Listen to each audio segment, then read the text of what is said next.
There's a misunderstanding in modern culture that if someone is not highly visible, they must be insecure. If they're not posting their face, their lifestyle, their victories, their appearance, then something must be missing. But that assumption reveals more about the culture than it does about the person being judged. Because for many empaths, the absence of self-display is not a symptom of low confidence. It is often the opposite. It can be the result of a mind that has moved beyond the need for constant external reinforcement. And this is where psychology becomes interesting. Most people have been conditioned to confuse attention with worth. Somewhere along the way, visibility became tied to identity. The more people see you, the more significant you appear to be. The more approval you receive, the more secure you must be. And social media by design amplifies this belief. It turns snorts validation into a measurable system. Likes become social proof. Comments become emotional rewards. Views become a distorted form of status. But empaths often experience this dynamic differently. Because empaths tend to be unusually aware of emotional undercurrents. They don't just see the surface exchange, someone posting a photo and others responding. They often perceive the invisible transaction beneath it, the need for affirmation, the performance hidden inside self-presentation, the unconscious bargaining that says, "See me, approve of me, tell me I matter." And for a deeply self-aware empath, that can feel exhausting. Not because they believe posting is wrong, but because they often resist attaching their identity to public reaction. This is a critical distinction. An empath who doesn't post their photos may not be rejecting connection. They may be rejecting dependency. There is a profound difference between wanting to be seen and needing to be validated. And many empaths have spent enough of their lives being emotionally attuned to others that they begin to value something rare, an identity untouched by outside opinion. Think about how unusual that is in a culture built on performance. Most people are taught to build an image. Empaths often feel compelled to protect a reality because they understand something others miss. The more identity becomes fused with public approval, the easier it is to lose yourself. Once your sense of worth depends on response, you become vulnerable to emotional outsourcing. Your confidence rises and falls based on who notices you. Your peace becomes negotiable. Your self-image becomes partly owned by strangers. And empaths, especially mature empaths, often sense the danger in that. They would rather be rooted than admired. They would rather be authentic than impressive, and sometimes they would rather be unknown than misunderstood. This often comes from a deeper philosophical orientation. Empaths frequently value essence over appearance, substance over display, meaning over spectacle. And when someone values inner coherence more than outer recognition, public self-promotion can start to feel strangely irrelevant. Because if you know who you are, what exactly are you trying to prove? That question unsettles people because much of modern behavior is built on proving attractiveness, proving success, proving happiness, proving relevance. But empaths often begin stepping away from systems that require constant proof, not out of superiority, out of liberation. They stop performing identity and start inhabiting it, and that changes everything. You'll notice many emotionally intelligent people become increasingly private as they grow. That's not withdrawal. That's refinement. They realize not every truth needs broadcasting. Not every moment needs witnesses. Not every part of the self belongs in public. And perhaps most importantly, not all value increases when exposed. Some things deepen in privacy. Peace deepens in privacy. Self-trust deepens in privacy. Clarity deepens in privacy. And empaths often understand this intuitively. There's another layer most people overlook. Many empaths are highly sensitive to comparison culture. Not because they are intimidated by others, but because they recognize how destructive comparison is to the human psyche. They see what happens when identity becomes a competition, when people begin curating life instead of living it, when self-worth gets trapped in a cycle of measuring, performing, and chasing emotional rewards, and many empaths quietly opt out. That is not passivity. That is psychological independence. It is the refusal to let technology dictate self-perception. It is the refusal to turn identity into a product. And in a world increasingly obsessed with being witnessed, there is extraordinary power in becoming self-defined. That power is often misunderstood. Silence gets mistaken for insecurity. Privacy gets mistaken for weakness. Restraint gets mistaken for absence. But some of the most secure people in the world have no interest in constant visibility because they are no longer hungry for what attention feeds. They have found nourishment elsewhere, in purpose, in inner peace, in real relationships, in self-respect. And that is something algorithms cannot measure. In fact, one of the strongest signs of inner stability is the ability to exist without announcing yourself, to know your worth without displaying it, to possess depth without packaging it, to remain whole without applause. That is not social detachment. That is freedom. And for many, clears throat empaths, not posting their photos is a quiet expression of that freedom, a silent declaration that identity is not a performance, that worth does not require witnesses, that presence is not diminished by privacy. And maybe this is what unsettles others most. Because when someone no longer needs validation, they become difficult to control. They cannot be manipulated by approval. They cannot be easily drawn into comparison. They cannot be seduced by superficial recognition. And that kind of psychological sovereignty is rare, but it is real. And many empaths live it quietly, not because they are hiding, because they have stopped confusing visibility with value. And that may be one of the most radical acts of self-possession in the modern world. Because the moment you stop asking the world to confirm your worth is the moment you begin to fully own it.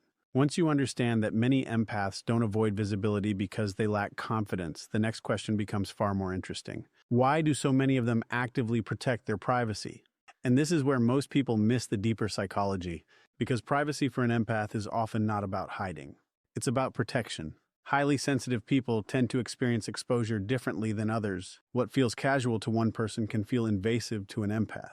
What seems like harmless sharing to most can feel to a deeply perceptive mind like opening a door that may be difficult to close. Empaths often don't just think in terms of information. They think in terms of energy. And whether you interpret that psychologically, emotionally, or philosophically, the pattern remains the same. They are acutely aware that when you reveal yourself, you invite interpretation. And interpretation is never neutral. The moment an image is posted, it does not remain yours alone. It enters the perceptions, projections, judgments, envy, admiration, resentment, assumptions, and unconscious narratives of other people. Most people overlook this. Empaths often feel it immediately, and this sensitivity changes how they relate to self-disclosure, because they understand something subtle but profound. Not everyone looking at you is looking at you with clean intentions.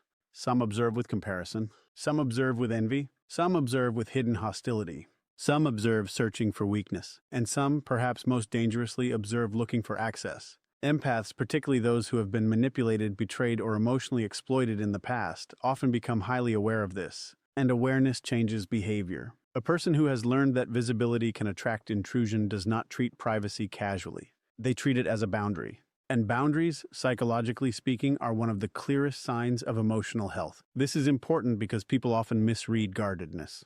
They call it withdrawal, they call it fear, they call it avoidance. But what they may actually be seeing is discernment. And discernment is not the same as distrust. It is the ability to distinguish what deserves access from what does not.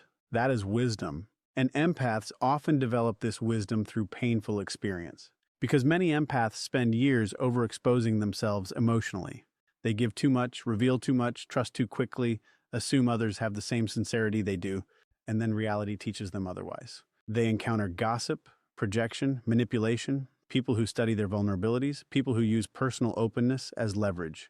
And after enough of these experiences, a shift occurs. The empath stops seeing openness as always virtuous and begins seeing selectivity as necessary. This is a profound psychological evolution, because immature sensitivity often leaks. Mature sensitivity protects. And that protection often looks like privacy. Sometimes it looks like not posting personal photos. Sometimes it looks like keeping important moments off public platforms. Sometimes it looks like refusing to let strangers have effortless access to the intimate details of your existence. Not because you fear being seen, because you have become intentional about who gets to see you. There is enormous power in that, especially in a culture that treats exposure as normal. We live in a time where oversharing is often framed as authenticity. But authenticity without boundaries is not authenticity. It is vulnerability without discernment. And empaths, when they mature, begin understanding the difference. They recognize that not every observer deserves entry into their inner or outer world. That realization changes everything, because once privacy becomes a form of self-respect, silence stops feeling empty. It starts feeling sovereign. And there is another layer here most people never consider. Empaths are often deeply aware of emotional residue, the psychological aftereffects of interaction, the exhaustion that follows unnecessary exposure, the strange heaviness that can come from feeling watched, interpreted, or energetic entangled in the perceptions of too many people. Others may dismiss this. Empaths often live it. And whether we frame it through neuroscience, emotional sensitivity, or interpersonal dynamics, there is evidence for this. Highly sensitive individuals process social stimuli more deeply. They often experience judgment more intensely. They can ruminate longer over criticism. They can feel relational tension others barely register. So, what appears to outsiders as overprotectiveness may actually be a rational response to heightened processing. In other words, they are not avoiding damage imagined. They are preventing damage anticipated. That is not weakness. That is psychological intelligence. And the strongest people often understand prevention better than reaction. They don't wait to repair repeated harm. They structure life to reduce unnecessary harm in the first place. That is what boundaries do. That is what privacy does. And this is why many empaths do not confuse accessibility with kindness. They do not believe being open to everyone is a virtue. They understand that unrestricted access invites chaos, and chaos has a way of draining the sensitive. So they become selective deliberately, quietly, sometimes invisibly, and others misread that as distance. But often it is discipline because privacy is not always about keeping others out. Sometimes it is about keeping yourself intact. That may be the deeper truth. To protect your peace is not selfish. To limit unnecessary exposure is not paranoia. To decide that some parts of your life remain sacred is not antisocial. It is self-governance. And psychologically, self-governance is one of the highest forms of maturity. The person who can decide what to reveal, what to withhold, who receives access, and where their emotional boundaries begin, that person is not hiding. That person is conscious. And consciousness always looks strange to people operating unconsciously. That is why empaths are often misunderstood. Their restraint is mistaken for insecurity. Their privacy is mistaken for secrecy. Their boundaries are mistaken for walls. But walls isolate, boundaries preserve, and knowing the difference can transform a life. Because the truth is, every empath eventually faces this decision. Will I keep making myself endlessly accessible to prove I am open, or will I protect what is valuable because I know it matters? That is not, they don't, a small choice. That is the difference between emotional depletion and emotional sovereignty. And perhaps the deepest lesson here is this: what you protect reveals what you believe is precious. If an empath protects their peace, their image, their inner world, their private life, perhaps it is not because they fear the world. Perhaps it is because they finally understand their own value. And the moment you stop treating privacy as hiding, you begin to see it for what it often is, the intelligent defense of something sacred. Once you understand that many empaths are not avoiding visibility and they are not merely protecting privacy, a deeper pattern starts to emerge. For many of them, the decision not to constantly post their lives is tied to something even more fundamental. They are often more interested in experiencing life than performing it. And that distinction may be one of the great psychological divides of our time. Because modern culture has quietly trained people to confuse documentation with participation, to believe, clears throat, that if a moment is not shared, it somehow matters less, that if an experience is not displayed, it is incomplete, that if others do not witness it, it loses significance. But empaths often resist this logic instinctively because they tend to relate to life through presence, not performance. And those are radically different ways of existing. Performance asks, how will this appear? Presence asks, how fully am I living this? Performance turns moments outward. Presence turns awareness inward. And empaths often feel the tension between those two modes very strongly because the moment you begin curating an experience for observation, something subtle changes. Attention splits. Part of you is no longer immersed in the moment. Part of you has stepped outside the moment to manage perception, to frame it, to package it, to anticipate response. And many empaths feel that fracture. They sense how quickly living can become presenting, and they resist it. This is not accidental. It often emerges from a psychological orientation toward depth. Empaths tend to value felt experience over symbolic representation. They often care more about what something means than how it looks, more about emotional reality than social optics. And this makes performative culture feel strangely hollow to them, because much of social media is built on transforming life into image. But empaths often prefer life before it becomes image. They want the unmediated experience, the quiet conversation no one else hears, the sunset no camera interrupts, the personal victory no audience applauds, the moment that exists fully without being converted into content. And there is something profoundly philosophical in that, because it raises a question most people never ask: at what point does documenting life begin interfering with living it? That question matters because once identity becomes tied to display, experience can become instrumental. Moments stop being lived for their own sake. They start being collected for presentation. And when that happens, something essential can be lost: the sacredness of immediacy, the intimacy of presence, the fullness of undivided attention. Empaths often guard those things fiercely because they understand, consciously or intuitively, that attention is life. Where attention goes, existence is shaped. And if attention is constantly redirected towards self-presentation, something deeper can erode: inner stillness, authenticity, contact with reality as it is rather than as it appears. This is why many empaths reject the pressure to turn personal existence into ongoing public performance, not because they are detached from the world, because they are trying to stay connected to what is real. And in many ways, that is increasingly rare. There is another psychological dimension here that deserves attention. Empaths are often deeply uncomfortable with self-objectification, with reducing the self into something to be consumed, something to be evaluated, something arranged for approval. And this discomfort can be difficult to articulate because most people have normalized it. But empaths often feel it. They sense when identity begins to become product, when personhood begins becoming brand. And many quietly step away from that because they do not want to become performers in a marketplace of perception. They want to remain human.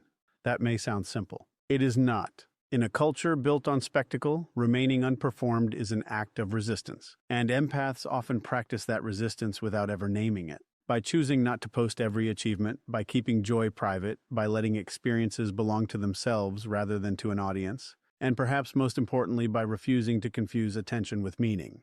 That refusal changes how life is lived, because when you stop asking, "How will this be perceived?" you can return to asking, "What is this moment asking me to experience?"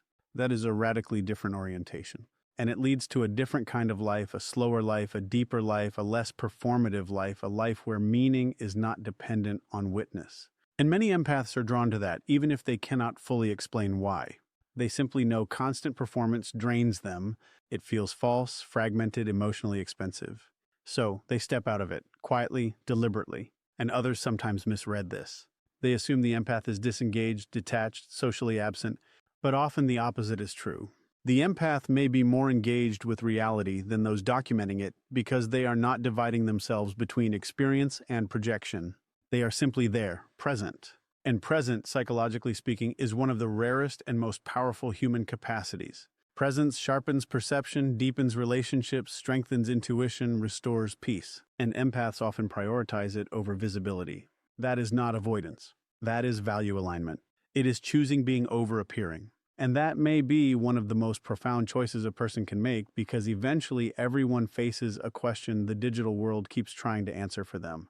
Is your life something to be lived or something to be displayed? Most never pause long enough to consider the difference. Empaths often do, and that pause changes them. It makes them more selective, more inwardly anchored, less impressed by spectacle, less willing to trade depth for attention. And in many cases, that is exactly why they do not feel compelled to post themselves constantly, because they are busy inhabiting a life, not curating one. And maybe this is what the world needs to remember. Not every meaningful life is highly visible. Not every fulfilled person is highly displayed. Not every powerful presence seeks recognition. Some of the deepest people you will ever meet are not performing themselves at all. They are simply living, fully, quietly, real. And there is extraordinary strength in that, because in an age where nearly everyone is being pulled toward performance, the person who remains present becomes revolutionary. The person who refuses to turn every moment into evidence becomes free. And the person who lives for the depth of experience rather than the optics of experience may be the one who understands life most clearly, because what you refuse to perform may be what you have finally learned to truly possess. And once you understand that many empaths do not avoid posting because they lack confidence, that they protect privacy as a boundary, and that they often choose presence over performance, a final layer reveals itself, one that is often the most misunderstood of all. Sometimes what looks like withdrawal is actually self-respect. And this is where the psychology becomes even deeper, because there are empaths who were once open, very open. People who shared freely, trusted easily, posted more, explained themselves often, made themselves emotionally and personally accessible. And then life taught them something, not through theory, through pain, through betrayal, through manipulation, through being misunderstood in moments they were sincere, through discovering that visibility can attract not only admiration, but projection, not only connection, but exploitation. And when that realization lands deeply enough, something changes. The empath becomes more discerning, but from the outside, discernment often looks like distance. And that is where people get it wrong, because they assume the person became cold, guarded, detached. But often what actually happened is far more sophisticated. The person develops standards, and standards, especially after pain, are often the architecture of self-respect. This matters because many people interpret reduced openness as damage. But sometimes reduced openness is wisdom. Sometimes the person posting less, revealing less, exposing less has not become wounded. They have become awake. They have recognized a hard truth. Not everyone who gains access to you deserves access to you. That realization changes behavior, and it should, because maturity is not remaining equally open after every betrayal. Maturity is adjusting what you permit. And empaths often do this in powerful but quiet ways. They stop over-explaining themselves to people committed to misunderstanding them. They stop offering emotional transparency to people who weaponize vulnerability. They stop making themselves easily readable to those who study openness for leverage. And yes, sometimes they stop posting personal photos, not because they fear being seen, because they have learned the cost of being casually exposed. There is enormous psychological intelligence in that because self-respect often begins the moment you stop offering yourself where you are repeatedly mishandled. That is not bitterness. That is evolution. And many empaths evolve precisely because they have been hurt. Pain, when integrated, sharpens perception. It reveals patterns. It exposes false intimacy. It teaches the difference between attention and care, between curiosity and concern, between people who celebrate your light and people who quietly resent it. Empaths often learn these distinctions late, but once learned, they are not easily forgotten. And this is where many people misinterpret the empath who has grown quieter. They see less sharing and assume insecurity. They see less visibility and assume withdrawal. But they may actually be witnessing someone who has stopped confusing access with connection, someone who has stopped believing openness must be unconditional, someone who has begun treating their presence as something valuable. And valuable things are not scattered carelessly. They are protected. This is a profound shift because early in life, many empaths believe love means unlimited availability, unlimited understanding, unlimited emotional access. But eventually, if they mature, they discover something more balanced. Love without boundaries invites exploitation. Compassion without discernment invites depletion. Openness without standards invites misuse. And once this becomes clear, the empath often changes dramatically, not in essence, in structure. Their heart may remain open, but the gates become intelligent. And that intelligence can look like silence, privacy, reduced exposure, even strategic invisibility. But none of that necessarily reflects fear. Sometimes it reflects mastery, because one of the highest forms of self-respect is no longer making yourself easy to consume, no longer placing your identity in spaces that reduce it, no longer offering intimacy to audiences incapable of honoring it. And in a world addicted to accessibility, that can appear rebellious. But it may actually be healthy because psychologically the ability to withdraw from what diminishes you is not weakness. It is strength. The ability to say, not everyone gets this part of me. That is strength. The ability to decide my peace matters more than public presence. That is strength. The ability to stop performing openness for people who misuse it. That is strength. And many empaths arrive at this strength only after surviving what tried to break them, which makes it hard-earned, deeply earned, and perhaps this is why the quiet empath is often more powerful than people realize. Because what looks like retreat may actually be restraint. What looks like distance may actually be discipline. What looks like disappearance may actually be self-possession. And self-possession is rare. It means you belong to yourself again, not to public opinion, not to outside projections, not to the expectations of people demanding access to yourself. That is a profound recovery, and it often begins when an empath stops asking, how can I be more acceptable, and starts asking, what deserves access to me at all? That question changes everything. Because once your life is organized around what deserves access, rather than who demands it, you become much harder to manipulate, much harder to drain, much harder to define from the outside. And that is where inner power begins, not in domination, in discernment, not in withdrawal, in refusal to be misused. And maybe that is the deeper truth hidden beneath the empath who no longer posts the way they once did. Maybe you are not witnessing someone who has become smaller. Maybe you are witnessing someone who has stopped making themselves available to what makes them small. That is not collapse. That is self-respect taking form. And in many cases, it is the beginning of real freedom. Because the moment you stop treating reduced access as loss, you begin seeing it as what it may actually be, the quiet boundary where dignity begins. And never forget this, the people who reveal the least are not always hiding. Sometimes they have simply learned that what is sacred loses power when offered to everyone.